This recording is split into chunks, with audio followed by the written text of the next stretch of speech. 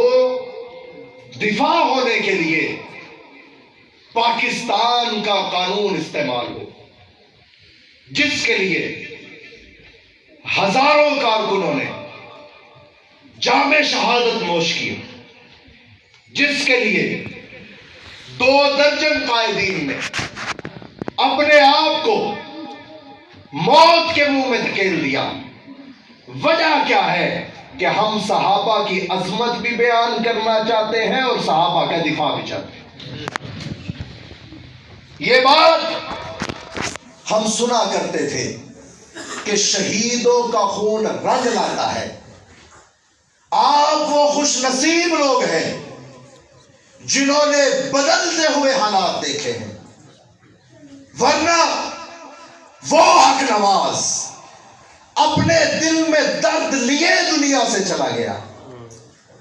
ورنہ احسان القاسمی 26 سالہ نوجوان اپنے دل میں کڑن لے کے اس دنیا سے چلا گیا. ضیاء الرحمن فاروقی یورپ و ایشیا میں پھرتے ہوئے دل میں کڑن لے کر چلا گیا. اعظم طارق 13 حملے کروانے کے بعد اپنے دل میں کڑن لے کر چلا گیا. کیا ہے؟ صحابہ کا دفاع ہو. دفاع کیسے ہو؟ قانون کے ذریعے ہو.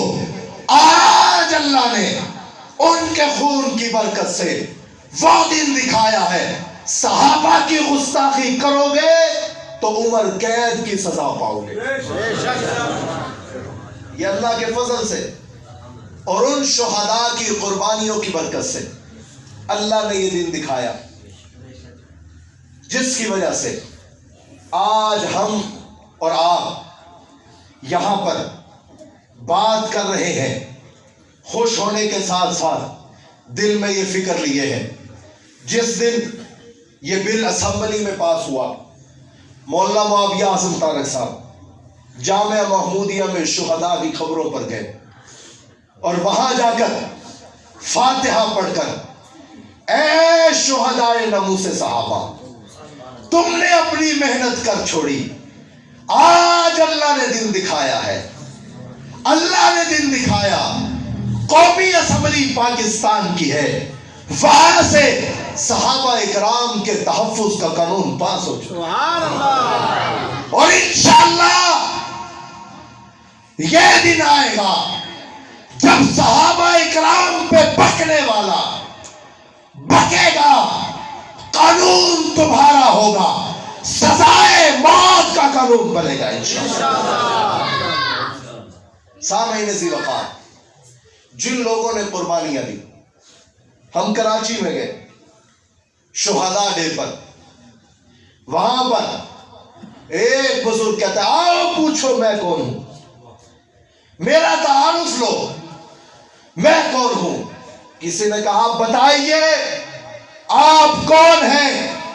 کہا میں وہ ہوں جس نے ایک وقت میں اپنے گھر سے 4 نوجوان بیٹوں کا لاشا اٹھایا ہے۔ آؤ پوچھو ان بہنوں سے جنہوں نے اپنے آنکھوں کے سامنے اپنے بھائیوں کو شہید ہوتے دیکھا۔ ہمارے تایا، میرے تایا احمد مدنی شہید رحمت اللہ علیہ درس قرآن سے واپس آ رہے، مولانا عبداللہ صاحب ان کے بیٹے فرنٹ سیٹ پر ہیں، تایا جان خود گاڑی چلا رہے ہیں، پیچھے گھر والے بیٹھے ہیں۔ میں نے بعد میں اپنی تائی جان سے پوچھا بتائیے وہ قصہ کیا تھا جب عبداللہ شہید ہوا؟ انہوں نے کہا کہ ہم اشارے پر کھڑے تھے اور یہاں سے موٹر سائیکل سوار آیا، اس کو یہ ٹارگٹ ملا تھا کہ جو فرنٹ پر بیٹھا ہو اس کو نشانہ بنانا ہے۔ اس نے گولی چلائی، عبداللہ کے سر پہ لگی اور گاڑی کی چھت عبداللہ کے سر سے بھر گئی۔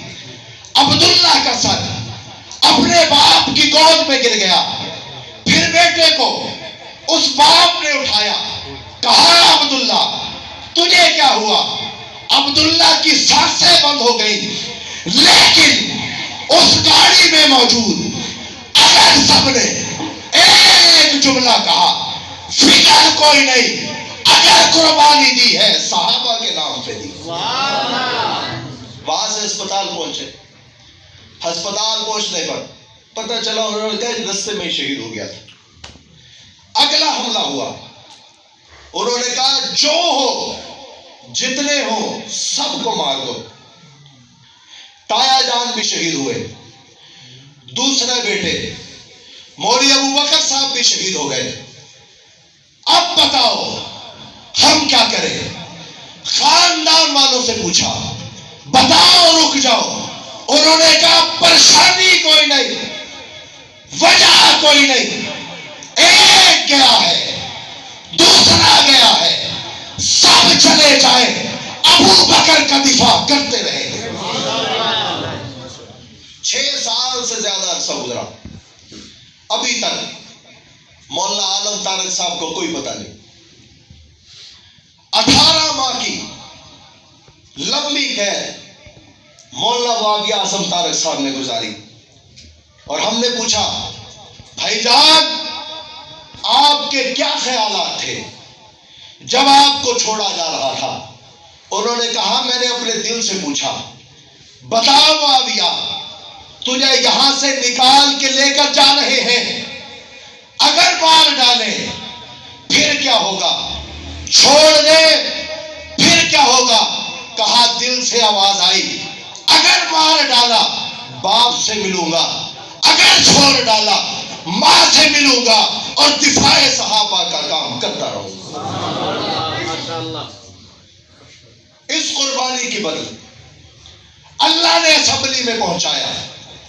اگر بات تحفظ بنیاد اسلام بل کی آئی, سب چپ رہے. بولا ہے, ایک بولا ہے. اگر بات تحریک لبیک کی آئی, بولا ہے, ایک بولا ہے. اگر بات ڈاکٹر عافیہ کی آئی, بولا ہے, ایک بولا ہے. وہ معاویہ اعظم بولا ہے. اور انشاءاللہ جب تک جماعت اعتماد کرے گی, اپنی ذات کو بعد میں, نظریے کو پہلے رکھیں گے انشاءاللہ. اور میں آپ سے بھی یہی عرض کرتا ہوں, اپیل کرتا ہوں, اگر ہم جماعت کے ساتھ منسلک رہیں تو ہمارے ساتھ منسلک رہنا. اگر ہم کاس کے ساتھ منسلک رہیں تو ہمارے ساتھ منسلک رہنا. اگر ہم کاس کے ساتھ منسلک نہ رہیں, میری داڑھی پکڑ کے کہنا, تیرے باپ نے اس نظریے پر جان دی تھی, تو کہاں چلا گیا؟ یہ کاس ہے تو سب کچھ ہے, نظریہ ہے تو سب کچھ ہے. اس کے لیے شہداء نے قربانیاں دی ہیں. ہر مسلمان اگے باطل کے لیے نشتر تھا. اس کے آئینہ ہستی میں عمل جوہر تھا, جو بھروسہ تھا اسے قوت بازو پر تھا. ہے تمہیں موت کا ڈر, اس کو خدا کا ڈر تھا. باپ کا علم بیٹے کو نگر ازبر ہو, پھر پسر قابل میراث سے پدر کیوں کر ہو. عقل ہے تیری سپر, عشق ہے شمشیر تیری, میرے درویش خلافت ہے جہانگیر تیری. ماں سوا اللہ کے آگ ہے تکبیر تیری. تو مسلمان ہو, تقدیر ہے تدبیر تیری. کی محمد سے وفا تو نے تو ہم تیرے ہیں, یہ جہاں چیز ہے کیا, لوح قلم تیرے ہیں. جو کام تھا وہ کام ہے, وہ کام رہے گا. میں مر کے بھی زندہ ہوں اے ظالم, تیرے سر پہ یہی الزام رہے گا. وآخر دعوانا الحمدللہ.